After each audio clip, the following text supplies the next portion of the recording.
로마서 15장 보겠습니다. 15장 22절에서 33절까지입니다. 오늘은 인생이라는 여행에서 라는 제목으로 말씀을 나누겠습니다. 인생이라는 여행에서. 여러분은 여행을 좋아하십니까? 그동안 코로나로 인해 여행이 참 제한적이었는데 이제는 해외여행도 어느 정도 자유롭게 다녀올 수 있게 되었습니다. 만약에 아무런 제한 없이 내가 세운 계획에 따라서 내가 내 마음대로 마음껏 여행을 할 수 있다고 한다면 여러분은 어디를 누구와 어느 정도로 다녀오길 원하십니까? 어떤 여행을 하고 싶으십니까? 좀 행복한 상상이죠? 그럼 이런 여행은 어떤지 한번 생각해 보시기 바랍니다.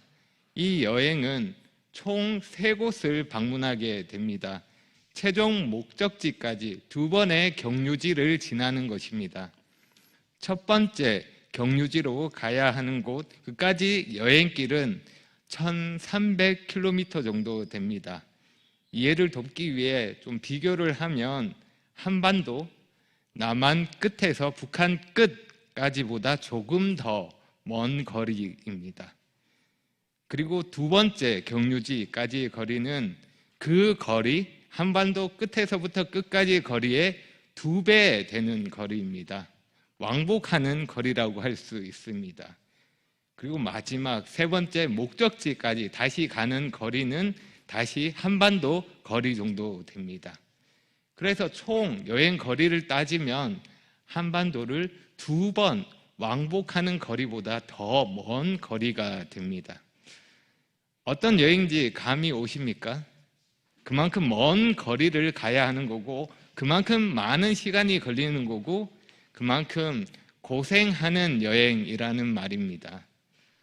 그리고 이 거리는 모두 배를 타고 가는 거리입니다. 비행기를 타는 것이 아닙니다. 그리고 육지를 이동하는 거리까지 하면 이동해야 하는 거리는 더 멉니다. 무엇보다 이 여행은 안전이 보장되지 않는 여행입니다. 참 위험한 여행입니다. 그리고 이 여행의 특징을 한 가지 말한다고 하면 불확실함입니다.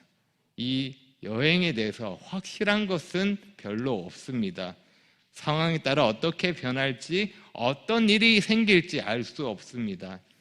미리 교통수단을 예매하고 미리 숙소를 정하고 식당도 알아보고 미리 준비하는 일을 할 수 없습니다.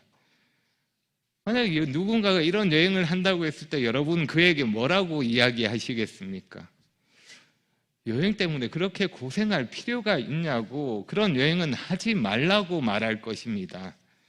고생이 훤히 보이는 그런 여행, 안전하지도 않는 여행, 이 여행을 계획하고 가는 것은 너무도 무모해 보이는 것입니다. 그런데 이 여행을 계획하고 이 여행을 떠나려고 하는 사람이 있습니다. 사도 바울이 그러합니다.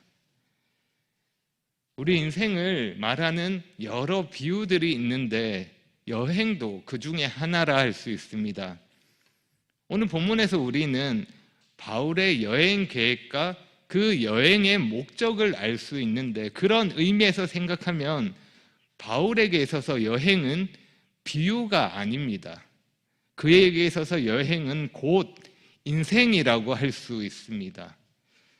만약에 바울에게 그렇게까지 위험한 여행을 가는 이유가 뭐냐고 묻는다면 바울이 어떤 대답을 할까요? 아마도 지난주에 살펴본 대로 하나님께서 내게 주신 은혜라고 대답할 것입니다. 하나님께서 나에게 이런 은혜를 주셨기에, 그리고 그 모든 과정에서 하나님이 함께 하시고 그 일을 통해서 하나님의 능력을 경험할 수 있기에 그는 이 여행을 한다고 말할 것입니다. 이제 떠난다고 말할 것입니다. 이 여행이 곧 하나님이 자신에게 주신 사명이기 때문에 그 사명에 충성하는 일이기에 바울은 뻔히 예상되는 어려움과 고생에도 불구하고, 그런 위험에도 불구하고 그 모든 것들을 감수하면서 여행을 떠나려고 하는 것입니다. 자, 그럼 이제 우리 자신에게 한번 질문해 보겠습니다. 나는 이런 여행을 떠날 수 있는지 말입니다. 만약 여러분이 이 여행에 직접 참여할 수 있다고 한다면 어떤 선택을 하시겠습니까? 바울과 함께 여행을 떠나시겠습니까? 바울과 동행하시고자 하는 마음이 생깁니까? 생각해 보십시오. 우리도 바울처럼 사명을 가지고 있습니다. 우리도 주님을 섬기며 주님을 전하며 주님을 위해 살아갑니다. 그것이 우리에게 합당한 것이고 우리에게 주어진 사명입니다. 그것이 우리의 목적이며 살아가는 이유가 되는 것입니다. 바울과 같아야 하는 것입니다. 하지만 우리 각자에게 주어진 사명은 바울과 똑같은 사명은 아닙니다. 우리가 바울과 같이 여행이 곧 인생이 되어야 하는 그런 것은 아닙니다. 사명에 충성하기 위해서 여행을 떠나야 하는 것은 아닙니다. 하나님이 허락하신 인생에서 우리에게 주어진 사명은 같지만 그 사명을 이루는 과정, 그 사명을 이루는 방법은 다를 수 있다는 것입니다. 우리 각 사람에게 하나님이 허락하신 여행은 다르다는 것입니다. 이처럼 우리 인생에게 주어진, 각자의 인생에게 주어진 여행은 개인 여행이라 할 수 있습니다. 흥미로운 사실은 우리 인생은 개인 여행입니다. 그러면서 동시에 단체 여행입니다. 무슨 말이냐 하면 우리는 각자의 여행을 하면서 동시에 다른 사람의 여행에 참여할 수 있다는 것입니다. 어떻게 그렇게 할 수 있을까요? 어떻게 개인 여행을 떠나면서 단체 여행에 참여할 수 있을까요? 예를 들어 바울 곁에서 직접 그 여행에 동행했던 사람들이 있습니다. 하지만 그 사람은 아주 소수입니다. 모두가 다 그렇게 할 수 있는 것은 아닙니다. 그런데 제한 없이 그 모두가 바울의 여행에 함께 할 수 있는 방법이 있습니다. 오늘 그 방법을 한번 생각해 보려고 합니다. 그럼 먼저 바울이 계획한 그 여행을 살펴보고 그런 후에 두 가지 방법을 생각해 보겠습니다. 여행을 함께 할 수 있는 방법 두 가지. 먼저 바울의 여행 계획입니다. 22절과 23절을 보겠습니다. 22절, 23절. 그러므로 또한 내가 너희에게 가려 하던 것이 여러 번 막혔더니 이제는 이 지방에 일할 곳이 없고 또 열흘 전부터 언제든지 서번하로 갈 때 너희에게 가기를 바라고 있었으니. 바울은 그동안 여러 번 로마에 가기를 원했습니다. 그렇게 하려고 했습니다. 하지만 지금까지 그 길이 막혔습니다. 로마로 가려고 했는데 바울의 뜻대로 잘 되지 않았던 것입니다. 바울은 로마서를 시작하면서 내가 너희 보기를 간절히 원했다고 말합니다. 바울은 여러 해 동안 로마에 오기를 원했지만, 그들을 보기를 원했지만 그의 바람은 번번이 이루어지지 않았습니다.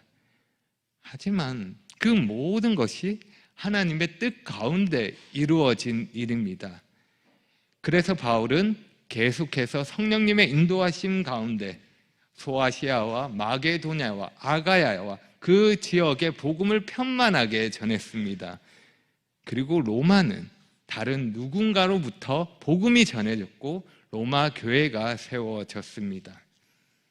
그리고 이제 바울에게 있어서 로마 방문은 다른 것보다 우선순위에 위치하게 되었습니다. 사명에 충성하기 위해서는 우선적으로 해야 할 일이 된 것입니다. 왜냐하면 이제는 복음 전할 다른 지역이 없기 때문입니다. 우리가 지난 시간에 살펴본 것처럼 분명히 복음이 전해지지 않은 아직 복음이 전해지지 않은 여러 지역이 있고 복음을 듣지 못한 여러 사람들이 있습니다. 하지만 그 남은 지역들과 남은 사람들은 복음이 전해진, 이미 전해져서 교회가 세워진 곳으로부터 그 교회가 감당할 일인 것입니다. 바울은 선교 전략으로 인해서 우선 주요 도시에 복음을 전했고 세워진 교회를 통해서 주변 지역에 복음이 전해지기를 원했던 것입니다. 이런 상황에서 바울의 다음 목표는 분명해졌습니다. 다음 목표는 서버나입니다. 지금의 스페인 지역입니다. 바울은 이제 서버나 지역을 가기 원했습니다. 아직 복음이 전해지지 않는 그곳에 가서 복음을 전하기 원했던 것입니다. 그리고 그러기 위해서는 로마를 거쳐야 했습니다. 뿐만 아니라 로마를 방문해야 하는 한 가지 이유가 더 있습니다. 24절입니다.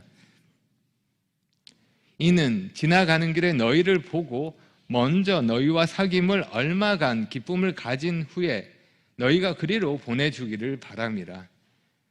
바울에게 있어서 로마 여행은 목적지가 아니라 경유지입니다.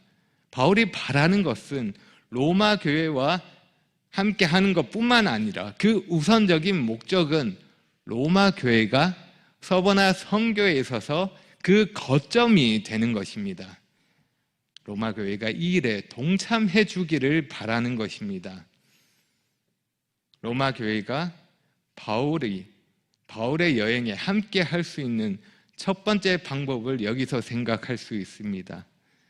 직접 여행할 수는 없지만 바울을 보내줌으로써 함께 하는 것입니다. 바울이 서보나 교회에 복음을 전하는 일에 로마 교회가 동참하는 방법이라 할 수 있습니다.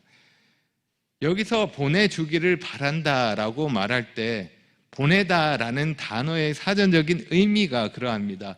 음식, 돈, 동행 및 여행 수단을 준비함으로 도와주는 것을 말합니다. 그래서 다른 성경 번역을 보면 후원이나 도움으로 번역되기도 합니다. 우리가 흔히 쓰는 표현으로 하면 파송한다라고 할 수 있습니다. 누군가를 파송한다는 것은 나는 보내고 그 후로 나는 모른다, 알아서 해라 이런 의미가 아닙니다. 여러 방법으로 그 사역에 함께하며 그를 돕겠다는 그런 의미입니다. 바울은 로마 교회가 자신에게 대해서 서거나 사역에 대해서 복음 전하는 일에 그렇게 함께해 주기를 바라고 있습니다. 그 여행에 동참해 줄 것을 바라고 있는 것입니다. 이어지는 말씀에서 우리는 이 말씀의 구체적인 모습을 또 생각해 볼 수 있습니다. 바울은 서버나로 가기 위해 로마를 방문하려고 하는데 그러기 위해서는 먼저 예루살렘을 방문해야 했습니다. 25절입니다. 그러나 이제는 내가 성도를 섬기는 일로 예루살렘에 가노니. 바울은 여기서 현재 시제를 사용합니다. 예루살렘에 가노니. 바울의 출발이 임박했다는 것을 알 수 있습니다.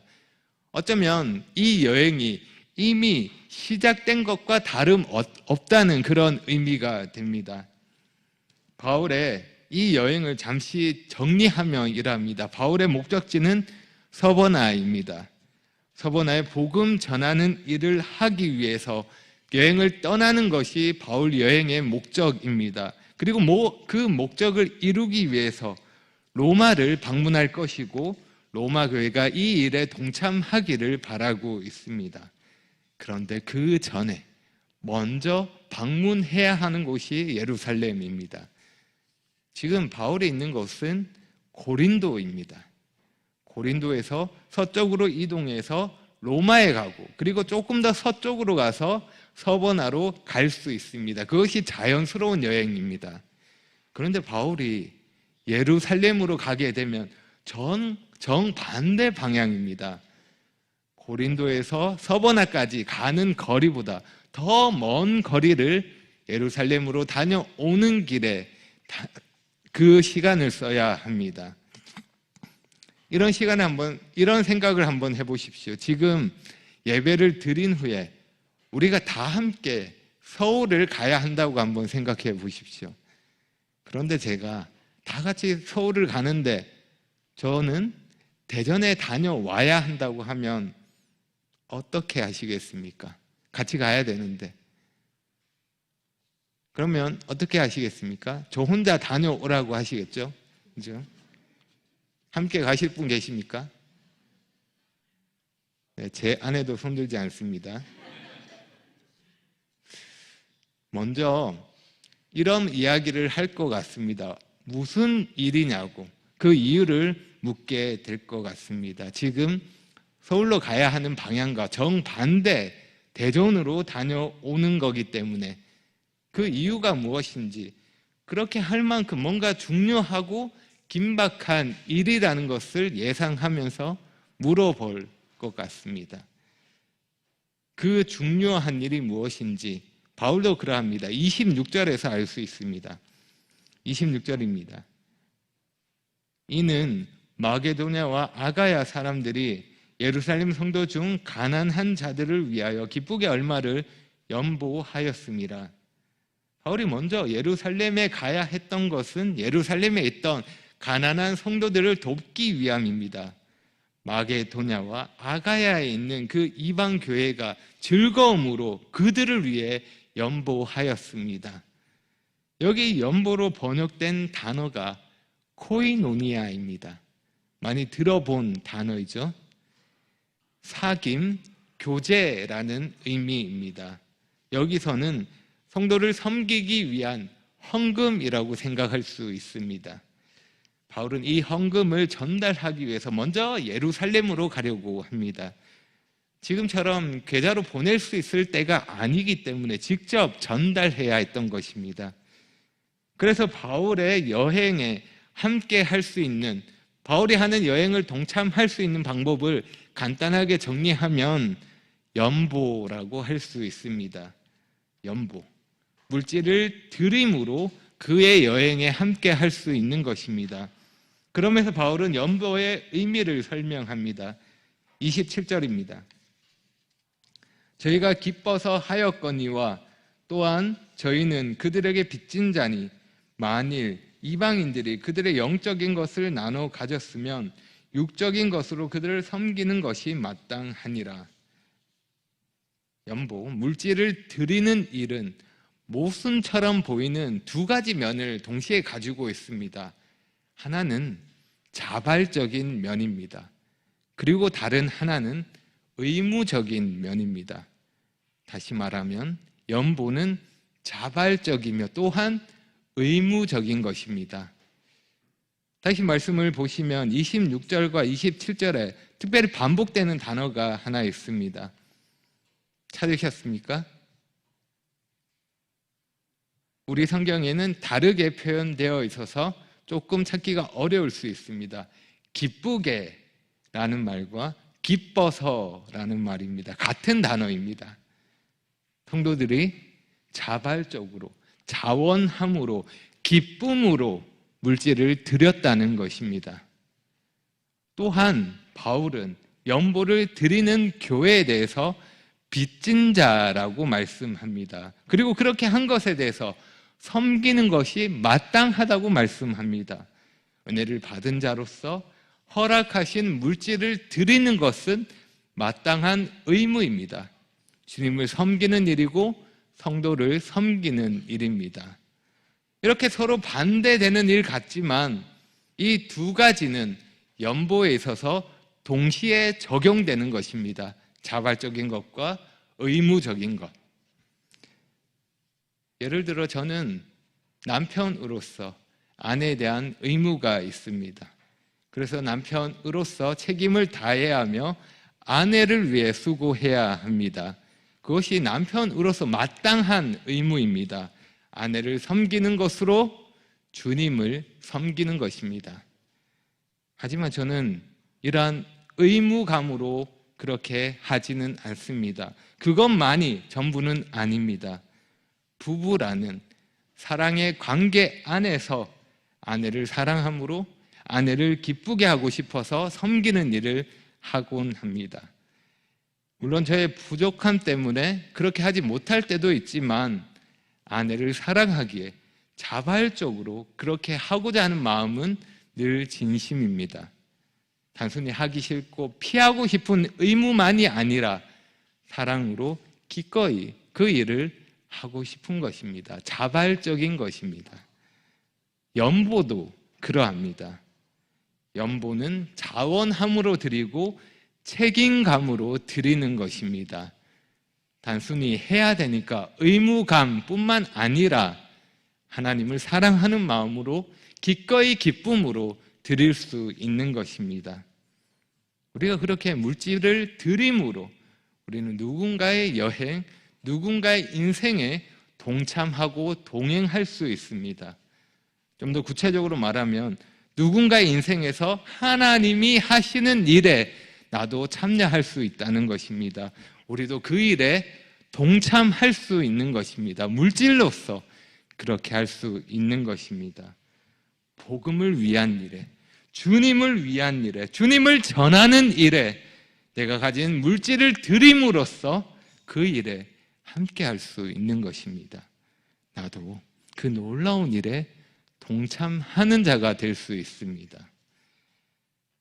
바울은 예루살렘의 일을 마치고 로마를 방문할 때 그들과 함께 나눌 그 복에 대해서 말합니다. 28절과 29절 보겠습니다. 그러면 내가 이 일을 마치고 이 열매를 그들에게 확증한 후에 너희에게 들렀다가 서보나로 가리라. 내가 너희에게 나아갈 때 그리스도의 충만한 복을 가지고 갈 줄을 아노라. 바울이 말하는 복에는 로마 교회를 방문함으로 그들이 바울로부터 얻을 수 있는 복을 생각할 수 있습니다.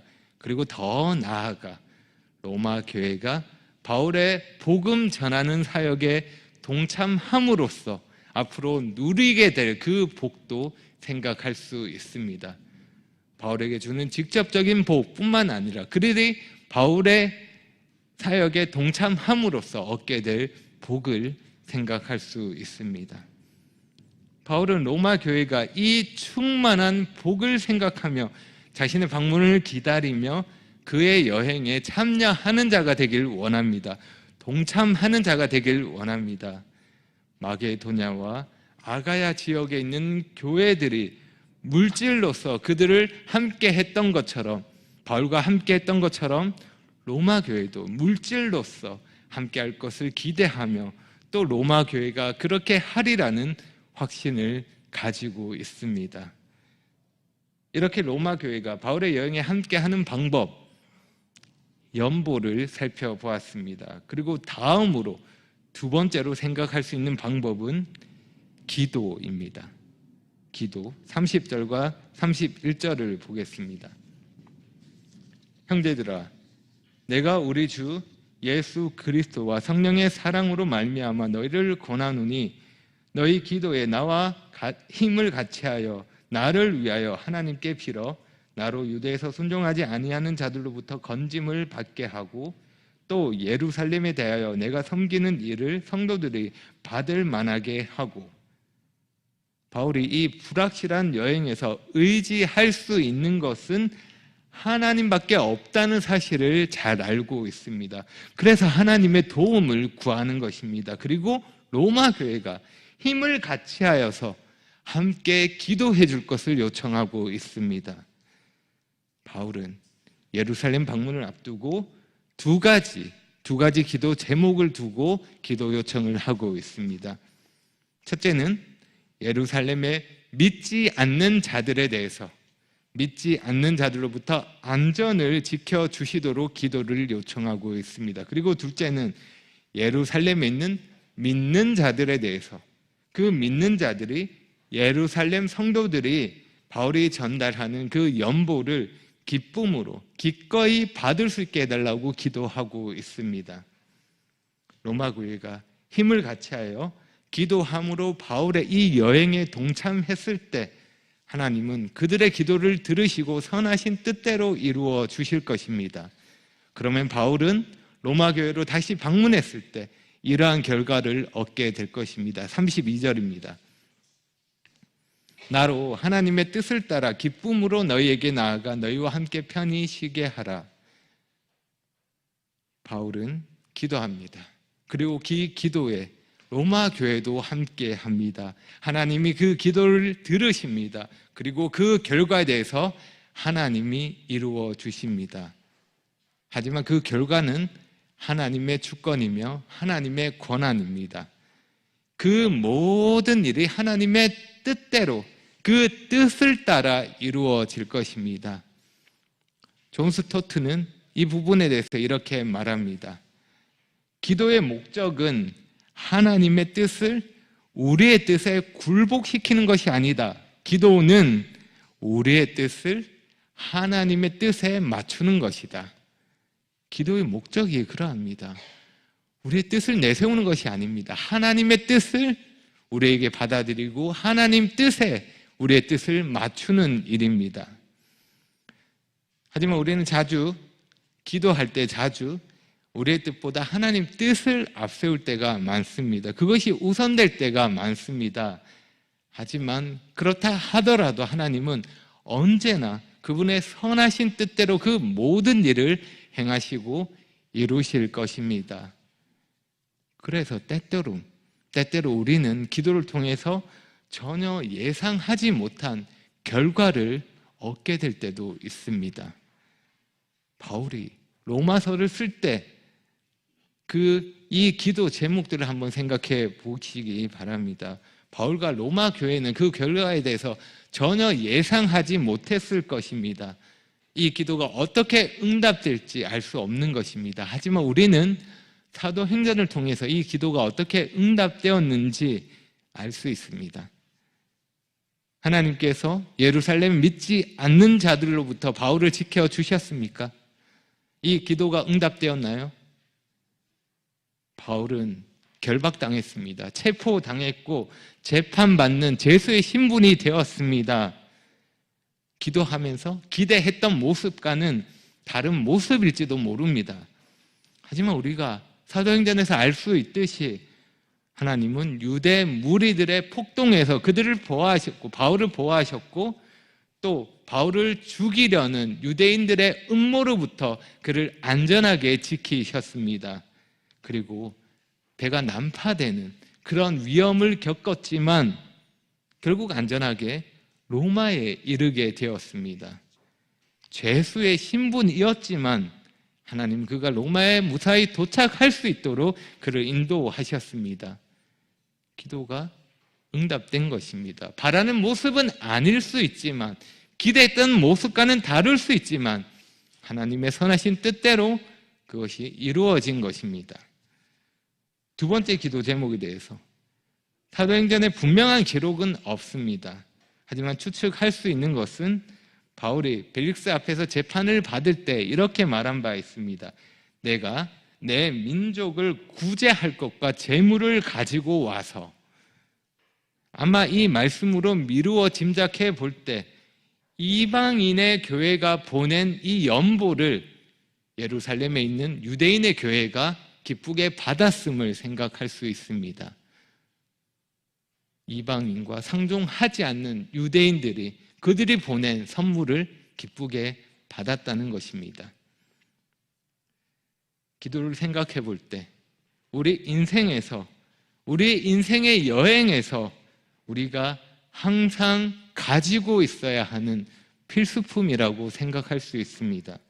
절대 빠뜨려서는 안 되는, 빼놓을 수 없는 필수 아이템인 것입니다. 최애템이라 할 수 있습니다.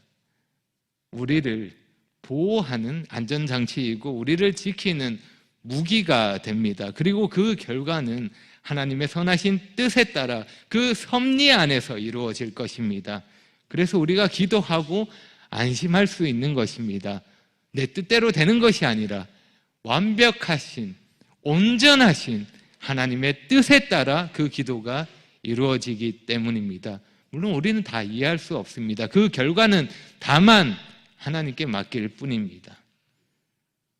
그렇게 우리가 기도함으로써 사랑하는 누군가의 인생에 선한 영향을 줄 수 있습니다. 그 인생에 우리가 동행할 수 있는 것입니다. 그와 함께 할 수 있는 것입니다.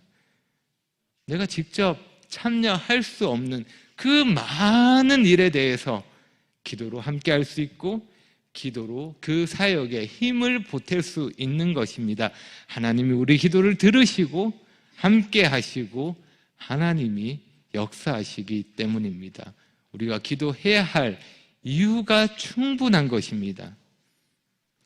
바울은 하나님께 기도함으로 하나님과 함께함을 구하며 그의 기도를 마칩니다. 33절입니다. 평강의 하나님께서 너희 모든 사람과 함께 계실지어다. 아멘. 오늘 말씀을 시작하면서 여행의 특징 한 가지, 바울의 여행에서 볼 수 있는 특징 한 가지를 언급했습니다. 기억하십니까?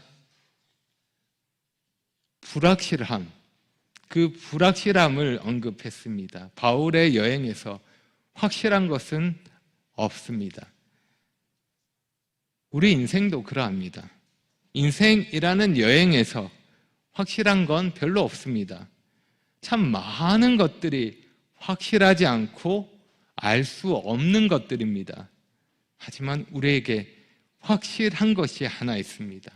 확실한 것, 변치 않는 하나님이 계시다는 사실입니다. 확실합니다. 그분이 알 수 없고 불확실한 우리 인생의 기준이 되신다는 사실은 확실합니다. 그래서 우리가 확신을 가지고 그분을 따를 수 있는 것입니다. 하나님이 하신 말씀을 통해서 그분이 일하신다는 것을 알기에, 하나님이 말씀으로 우리 갈 바를 알려주신다는 것을 알기에, 우리 인생에 대해서 그 여행길에 그 말씀이 나침반과 같다는 것을 알기에 그것이 확실한 것입니다. 우리는 이 확실함을 가지고 짙게 내리깔린 안개로 앞이 잘 보이지 않는 그런 인생과 같은, 그런 안개와 같은 인생에서 하나님을 향한 확실함 가운데 그 속을 헤쳐나갈 수 있는 것입니다. 인생의 수많은 불확실함을 하나의 확실함으로 이길 수 있는 것입니다. 극복할 수 있는 것입니다. 하나님이 분명하시기에, 그분이 하신 말씀이 변치 않고 확실하시기에 우리 인생을 그 기준 삼아서 나아갈 수 있는 것입니다. 그러하기에 우리가 무엇을 더 힘써야 하는지, 무엇을 더 해야 하는지 분명해집니다. 불확실함 속에서 확실함을 붙들고 믿음으로 나아가는 것입니다. 믿음의 발을 내딛는 것입니다. 그것이 우리의 할 일입니다. 나의 인생에서 주님을 섬기고 주님을 전하고 주님과 함께 하는 일을 더 충성하는 것입니다. 내 인생에서 주님을 채워가는 일입니다. 그러한 목적으로 우리는 인생이라는 여행을 계속하고 있는 것입니다. 어떻게 그런 일을 할 수 있을까요?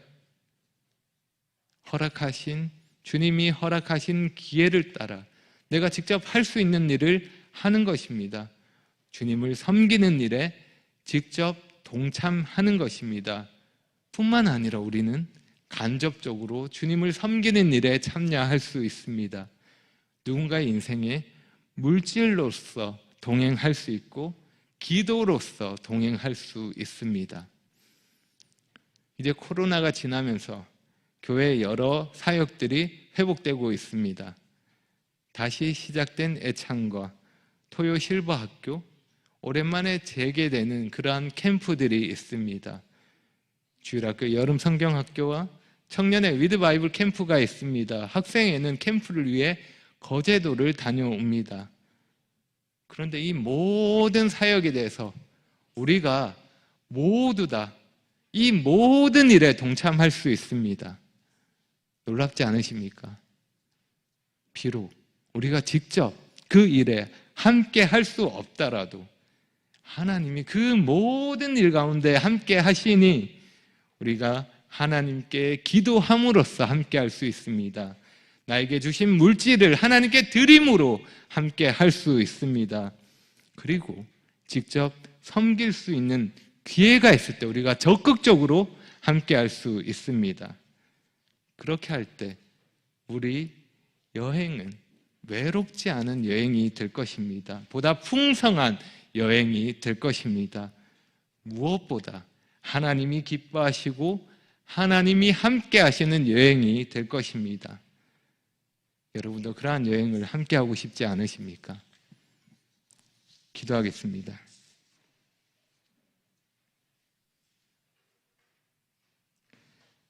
하나님 감사합니다. 불확실함으로 가득한 우리의 인생 가운데 찾아오셔서 빛을 비춰주시고 눈을 뜨게 하시고 하나님을 보게 하시고 하나님을 섬기며 하나님 말씀을 쫓아 살 수 있도록 은혜를 베풀어 주셔서 감사합니다. 하나님, 저희가 받은 이 은혜를 기억하고 감사함으로 저에게 주어진 모든 기회를 사용해서 주님을 전하고 주님을 섬기고 주님을 위해 살기 원합니다. 기도함으로 물질을 드림으로 주님의 일에 동참하는 자가 될 수 있도록 주님께서 우리 인생 가운데 함께 하시고 선히 인도해 주시기를 구합니다. 예수님의 이름으로 기도합니다.